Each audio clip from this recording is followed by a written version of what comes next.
Okay, so boom. You've probably heard people talking about it, right? This thing called the Madden curse. It's like this spooky legend in the world of football and video games. The idea is pretty simple, but also kinda wild. If a big-shot NFL player gets picked to be on the cover of the Madden NFL video game, something bad is supposedly gonna happen to them the next season. We're talking a major drop in how well they play, or even worse, a serious injury that sidelines them.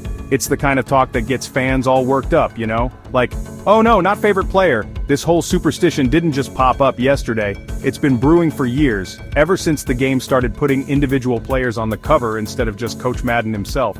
People started noticing a pattern, or at least, what like a pattern. A star player would have an amazing year, get that coveted cover spot, and then, bam!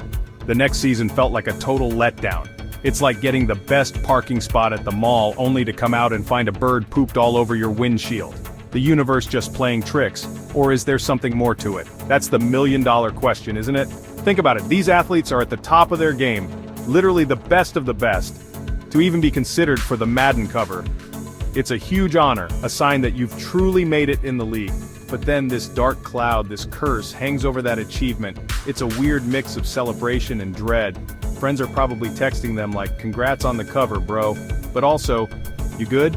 It adds this whole other layer of drama to the NFL season before it even kicks off, making everyone watch that cover athlete just a little more closely. And that's why we're still talking about it in 2025. It's more than just stats and injuries. It's become a part of football culture. It's a debate, a mystery, something to argue about with your friends while you're watching the game or playing Madden itself. Is it real? Is it just a crazy coincidence? Or is it something else entirely? We're about to dive in and see if we can figure out what's really going on with this infamous curse. Because honestly, we all love a good mystery, especially when it involves our favorite Sunday heroes. Perfect. Alright, let's get into the juicy stuff. The times when this curse felt a little real. There have definitely been some players who graced that Madden cover and then, well, things went sideways. It's like they walked under a ladder, broke a mirror, and then got the Madden cover all in the same week. One recent example that had everyone side-eyeing the curse again was Christian McCaffrey. He was on the cover for Madden 25 for the 2024 season. This dude had just come off an insane year, winning Offensive Player of the Year. Everyone expected him to keep shining, but then, the curse seemed to whisper, not so fast. McCaffrey, who plays for the San Francisco 49ers, had a rough go in 2024. He struggled with injuries, which is like the worst nightmare for any athlete, especially one at his level. He only managed to play in 4 games that season. Can you imagine? Going from the top of the mountain to being stuck on injured reserve not once but twice. That's the kind of story that makes even the biggest skeptics raise an eyebrow and go, maybe there's something to this curse after all. It's hard to ignore when a star player's trajectory takes such a sharp, unfortunate turn. And McCaffrey isn't the only one. Let's rewind a bit to Madden 17. Rob Gronkowski, the legendary New England Patriots tight end, was the cover star. Gronk was known for being this unstoppable force, a touchdown machine. But that 2016 season? It was a bumpy ride for him. He battled injuries pretty much all fall. His season eventually ended with him on injured reserve. Now, his team, the Patriots, did go on to win the Super Bowl that year, so he still got a ring, which is awesome. But personally, for Gronk, it wasn't the dominant season everyone expected after seeing his face on that game cover. Then you have guys like Josh Allen, the Buffalo Bills quarterback, who was on the Madden 24 cover for the 2023 season. His situation was a bit more mixed, not a total disaster, but still had folks talking. He put up some big numbers, racking up 44 touchdowns, which is amazing. But, and it's a big but, he also threw a career-high 18 interceptions. That's a lot of moments where Bills fans were probably holding their breath or yelling at their TVs. So it wasn't a devastating injury, but it was a season that had its definite highs and some pretty noticeable lows, fueling that curse narrative in its own way. Now hold up a minute, before we all start believing every Madden cover athlete is doomed, let's talk about the flip side. Because let's be real, there have been plenty of players who got that cover spot, and then went on to have perfectly fine, even amazing seasons. It's like the curse sent them a memo and they just left it on read. Take Patrick Mahomes, for example. This guy is basically a human highlight reel. He was on the cover of Madden 20 for the 2019 season, right after winning MVP in 2018. Did he crumble? Nope. He went out there and led the Kansas City Chiefs to a Super Bowl victory. Talk about an Uno reverse card on the curse. And it wasn't a one-off for Mahomes either. He shared the cover of Madden 22 with Tom Brady for the 2021 season. Again, no signs of a curse slowing him down. Mahomes threw for 37 touchdowns that year. Solid. And speaking of Tom Brady, the guy who seems to defy aging and curses alike, he was on the Madden 18 cover for the 2017 season, and had a strong campaign, throwing for over 4,500 yards and 32 touchdowns. Then, sharing that Madden 22 cover with Mahomes at 44 years old, Brady threw for 43 touchdowns. That was his highest in over a decade. The curse clearly didn't get the memo on that one. Then there are other guys who just kept balling out. Lamar Jackson was on the Madden 21 cover for the 2020 season.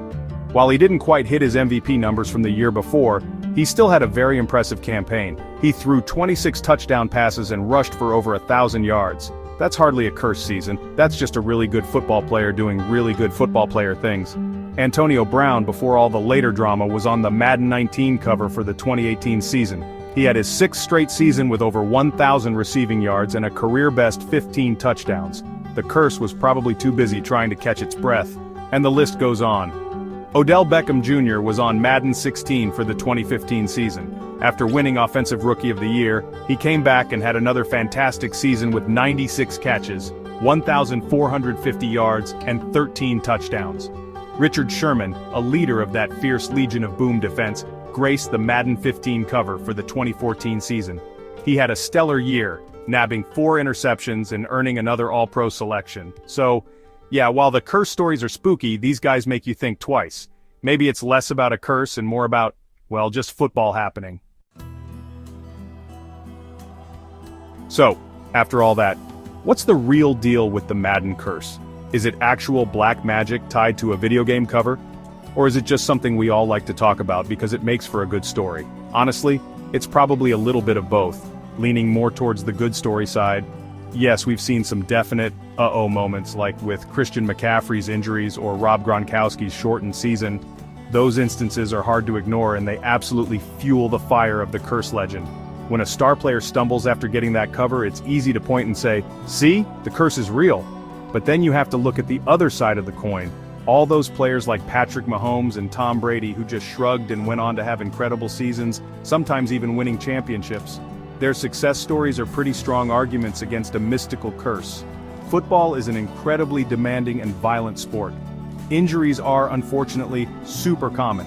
Players who have a career year, good enough to land them on the Madden cover, are also playing at such a high level that maintaining it perfectly year after year is incredibly difficult. Sometimes a slight dip in performance is just natural, or other teams figure out how to play against you better. Think about it. The players chosen for the Madden cover are usually coming off career-best seasons. Expectations are sky high. Sometimes what looks like a curse season is just a regression to a still very good but not quite superhuman mean, or they're playing with such intensity that the risk of injury is just inherently higher. Plus, let's be honest, we tend to remember the hits of the curse more than the misses. It's called confirmation bias. We look for evidence that supports what we already kind of want to believe because a curse is way more exciting than just random chance or the brutal nature of professional sports. Ultimately, the Madden curse is a fantastic piece of NFL and gaming folklore. It adds an extra layer of intrigue to each new season and each new cover athlete announcement. It's fun to debate, to track, and to speculate about. While there isn't likely any curse being cast by the folks at EA Sports, the narrative is powerful. It speaks to our love of superstitions in sports and our fascination with the rise and potential fall of our heroes. So, fact or fiction? It's probably fiction, but it's the kind of fiction that's so entertaining it almost feels real. And in the world of sports, sometimes, that's all that matters.